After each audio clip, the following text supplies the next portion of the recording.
Indian নায়িকারা দুটো নায়িকাই সাকিব খানের সাথে জনপ্রিয়ত ছবি করে তারা প্রশংসায় পাচ্ছে। দুই নায়িকাই মিমি চক্রবর্তী এবং ইতিকা পাল বাংলাদেশের সাকিব সুপারস্টার সাকিব খানের সাথে দুইজনই ছবি করেছে। ইতিকা পাল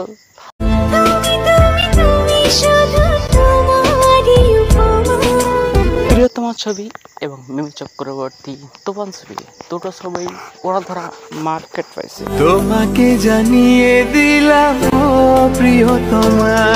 কতইতে তুফান মুভিটি ইতিকা পাল এবং সাকিব খানের জুটিতে অনেক প্রশংসিত এবং জুটিটা সবারই ভালো লেগেছে এবং সুপার ডুপার ছবি হয়েছিল প্রিয়তমা।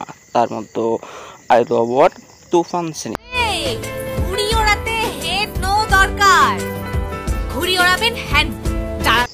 তুফান সিনেমা প্রমোট করার জন্য সাকিব খান কলকাতায় গিয়েছিলেন এবং ইতিকা পালের সাথে দেখা করেছিলেন। সেই লুকটা অসাধারণ লাগছে, সেটা নিয়ে ভিডিও না করে পারলাম না। চোখে চোখে কথা বলো, মুখে কিছুই বলো না, ভালোবাসার নামে কেন করো শুধুই চলো না।